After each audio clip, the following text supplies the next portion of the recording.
Baik, selamat malam semuanya. Hari ini kita akan masuk ke sesi lanjutan di mata kuliah seminar perpajakan. Ya, harusnya di sesi ini kita akan membahas masih dengan tema kepatuhan wajib pajak, dan ini adalah materi yang terakhir, gitu ya. Untuk proses upload mind map-nya saya sudah letakkan di sini. Nah, karena saya baru set hari ini, saya kasih kesempatan sampai besok, ya, besok malam. Jadi masih ada waktu gitu kan. Kemudian apa yang akan kita bahas hari ini? Ini ada sesi terakhir di kepatuhan wajib pajak. Kita akan melihat atau membahas terkait dengan yang namanya perubahan PTKP. Nah, apa yang perlu kita lihat di sini? Mari kita lihat bersama-sama gitu ya. Sebelumnya sudah dibaca papernya? Ya. Apa yang kalian tangkap dari situ?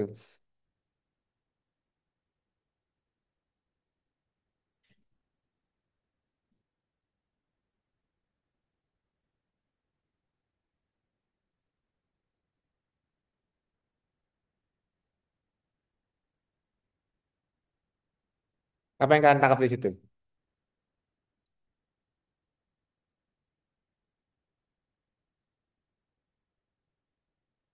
Oke. Ini saya buatkan summary-nya. Ya, yang pertama adalah paper ini sebetulnya ingin meneliti bagaimana penerapan dari pajak penghasilan atau PPh.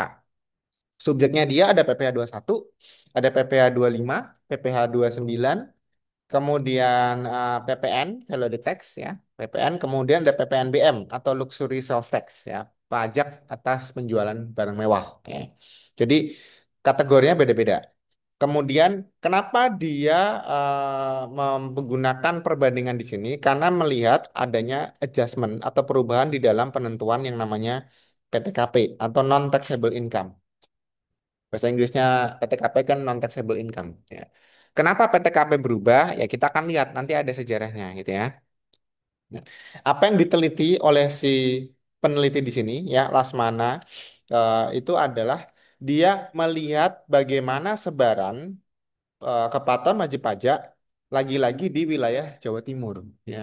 Masih ingat artikel yang sebelumnya di Jawa Timur juga di Surabaya ya. Kenapa? Karena tingkat kepatuhannya paling rendah. Ya, ini juga sama ya. Jadi ini bisa membuktikan bahwa mungkin gitu ya, mungkin di area Jawa Timur itu tingkat kepatuhannya justru lebih rendah daripada area kota besar seperti Jakarta, Medan, Semarang dan sebagainya. Jadi ini salah satu yang menjadi concern atau perhatian dari beberapa artikel. Karena ini artikel internasional ya, artinya dia punya perbandingan yang cukup bagus ya. Kemudian kalau kita lihat di tabel satu ya, ini adalah perubahan PTKP yang terjadi. Ya. Kenapa kita lihat perubahan PTKP? Anda bisa lihat di sini. Dari tahun 83, individual taxpayer itu adalah wajib pajak sendiri. Kemudian status pernikahan dia, istri bekerja nambah berapa, kemudian tanggungan untuk keluarga berapa. Dari 83 dia baru berubah lagi di tahun 93. Setelah 10 tahun dia berubah. 93 ke 95 nggak ada perubahan ya. 94 nggak ada perubahan ya. Masih 1728. Kemudian dia baru naik di tahun 98.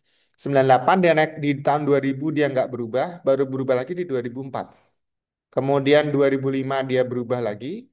2008 dia naik lagi. 2012 naik lagi. 2016 lagi. Sekarang 2016 kita pakai yang terakhir. 54 juta. Itu tahun 2016. Artinya apa?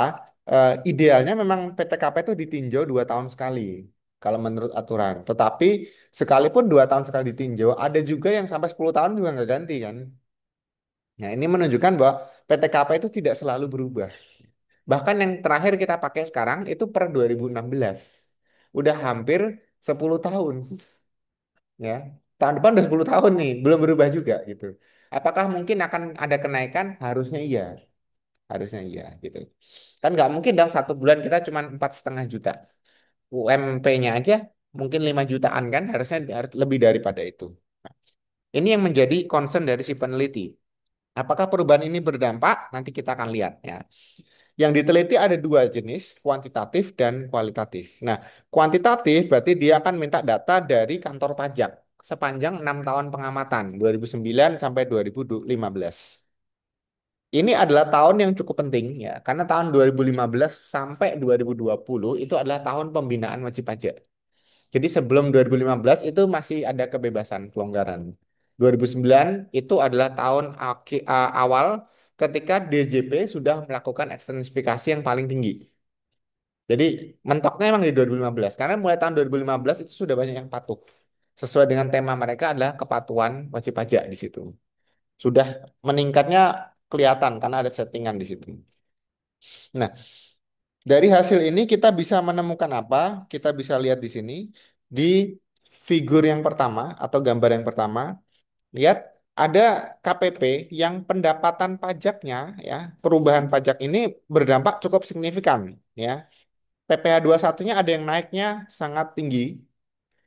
Ini di KPP apa ya? Nah, ini Gresik Utara yang ini nih. Gresik Utara dia tinggi sekali, jauh meninggalkan KPP yang lain. Ya.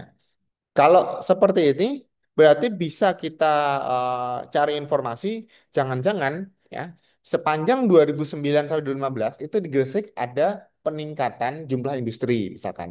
Peningkatan jumlah lapangan kerja. Atau ada program apa yang membuat mereka menjadi PPh 21-nya meningkat. Di tabel yang berikutnya, di sorry, di yang gambar yang kedua, kita bisa lihat tadi ada penambahan signifikan. Kalau di sini kita lihat ada yang melambung cukup tinggi. Ini adalah data untuk cicilan wajib pajak PPh 25. Ya. Ada yang melambung tinggi di 2011, kemudian dia jatuh lagi. Ya. Itu warnanya kuning, berarti Sidoarjo Selatan. Kenapa di situ? Nah, saya nggak tahu. Harus dicari tahu gitu ya. Ada ada fakta yang menarik gitu kan. Kan yang lain rata-rata grafiknya standar gitu ya. Kenapa dia tiba-tiba melambung tinggi terus tiba-tiba turun lagi? Mungkin di situ ada pembebasan ketentuan perpajakan atau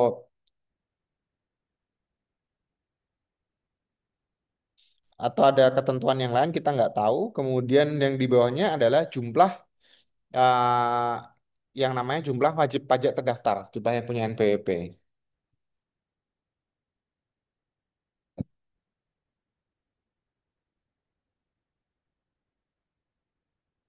Nah, kalau di sini kita lihat jumlah NPWP yang terdaftar itu yang cukup ada peningkatan itu di KPP Pratama Mojokerto, warnanya coklat, yang paling tinggi.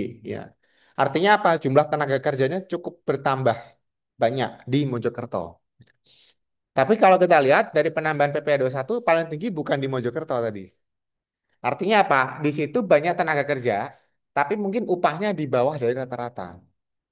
Yang tinggi adalah yang di Gresik tadi. Kalau di Gresik memang industri lebih tinggi. Di sana ada industri yang paling besar di Indonesia adalah semen Gresik. Nah, sekarang jadi semen Indonesia.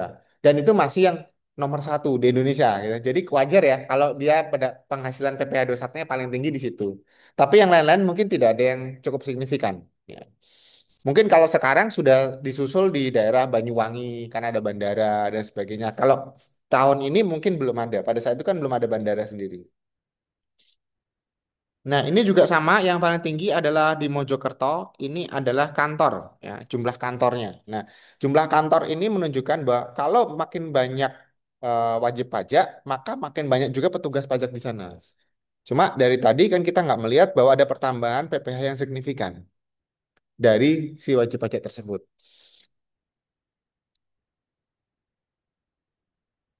Kemudian di gambar yang kelima, nah ini adalah PPN. PPN ada peningkatan cukup banyak itu di Gresik Utara.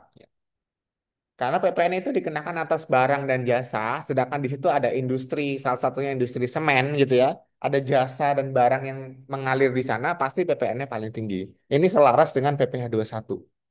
Jadi sinkron ya. Berarti memang di situ ada industri yang bergerak.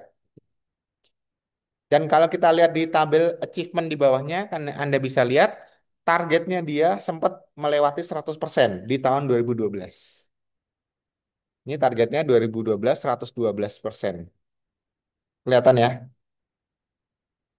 Lebih dari 100% itu kan berarti ada sesuatu yang luar biasa gitu ya. Targetnya dia mungkin sekian juta, ternyata dia lebih daripada itu. Nah, yang menarik adalah di bagian comparisons. Kita bisa lihat di sini. PPh satu kalau kalian lihat itu ada dari 2009 sampai 2015 ya, increase atau decrease kalau lihat dari angkanya. Cenderung menurun ya. Artinya apa? Setoran PPh satu itu bukan makin bertambah tapi makin turun. Sedangkan jumlah yang punya NPWP makin bertambah. Ada dua kemungkinan, pengangguran makin tinggi, ya, atau justru gitu ya, banyak biaya tenaga kerja yang tidak sesuai dengan kapasitasnya, sehingga ada praktek penggelapan pajak atau perencanaan pajak gitu ya, sehingga nggak akan sesuai pembayaran pajak nggak sesuai dengan idealnya gitu. Ada dua kemungkinan. Kemudian kalau cicilan pajaknya di sini masih nggak beraturan. Ada yang meningkat dari 16 ke 59%, terus kemudian tiba-tiba turun, ya namanya cicilan ya. Ada yang mungkin dia bisa langsung lunasin, ada yang bisa cicil. Ya. Jadi itu nggak bisa kita perbandingkan. Tetapi kalau kita lihat PPNBM sama PPN, sempat naik, tapi kemudian akhirnya dia turun lagi. Artinya ada peningkatan itu cukup tinggi di 2012. Ya, 2012. Nah, ada apa di 2012? Itu yang kita nggak tahu. Tadi kan juga sempat ya, ada PPN cukup banyak di 2012, targetnya di atas 100% dapatnya. Realisasinya di atas 100%. Berarti setelah itu tinggal turun lagi. Apakah di 2012 itu tingkat produksi paling banyak atau tingkat konsumsi juga relatif besar, dan setelahnya mulai ada penurunan. Itu bisa kita perbandingkan antara kondisi ekonomi dengan penerimaan pajak negara. Jadi sebenarnya nggak bisa dipisahkan ya, karena pendapatan ekonomi kita itu sumber utamanya adalah dari pajak. Tuh. Nah, itu adalah salah satu rangkuman yang bisa kita dapatkan dari artikel ini. Nah, menariknya artikel ini apa? Mungkin dari kalian saya nggak tahu ada atau tidak ya. Ini adalah artikel yang relatif mudah, nggak perlu pakai responden orang. Ya, datanya tinggal minta ke KPP ya atau kantor pajak dikasih dong ada angkanya kan, terus kalian tinggal main grafik nggak ada statistik yang aneh-aneh kan, cuma pakai grafik pakai Excel pun bisa. Ini bikin grafiknya gitu kan Excel ya, bikin tabel gini juga pakai Excel dan bisa terbit di jurnal internasional. Jadi tugas akhir atau skripsi nggak harus yang wah-wah ya, yang simple kayak gini juga bisa. Gitu. Jadi setelah kita belajar dari kemarin, contoh kepatuhan ada yang orang pribadi, ada yang badan, ya kan? Ada yang pakai data laporan keuangan, ada yang pakai kuesioner gitu kan. Dan yang ini nggak pakai dua-duanya. Ini cukup minta data. Bisa atau enggak? Sangat mungkin bisa gitu ya. Bahkan kalau di apa namanya? eh kemarin saya udah kasih tahu ya, ada iriset perpajakan ya. Itu kalian bisa minta nih data atau minta izin ke DJP untuk menyebarkan data atau bahkan minta data ke mereka, maka kita bisa apa namanya diberikan akses oleh DJP terkait dengan data seluruh wajib pajak yang ada di Indonesia. Nggak akan dikasih tahu namanya sih, tapi kalau kita mau tahu penghasilannya berapa, kemudian PTKP dia berapa, domisilinya di area mana, itu masih bisa dikasih tahu. Kan dia pakai kode semua. Misalnya nggak, saya 367, oh 367 itu berarti Provinsi Banten gitu. Yang penting dia nggak dikasih tahu alamatnya nggak ada, tapi lingkupnya pasti ada. Itu bisa. Data itu sangat terbuka kalau mau gitu. Jadi itu yang bisa kita pelajari dari artikel hari ini yang di apa namanya? Yang dipakai dari artikel Lasmana dan Rodiah ya. Ini relatif lebih mudah karena hanya apa namanya? Deskriptif aja. Ya, menjabarkan ini penerimaan 21 sekian, 25 sekian. Kemudian dilihat grafik-grafiknya dan kita bisa ngomong doang dari situ. Tidak ada statistik yang rumit, tidak ada sesuatu yang membutuhkan effort besar, tapi analisisnya mendalam. Analisisnya mendalam, gitu.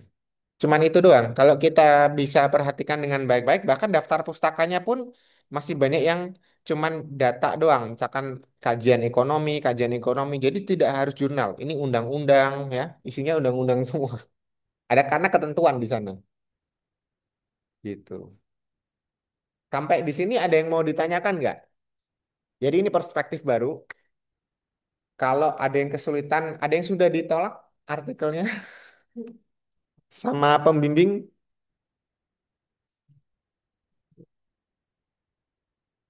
atau belum 100% ditolak atau ditolak tapi kalian nggak sadar gitu kalau ditolak. Ada yang seperti itu ya.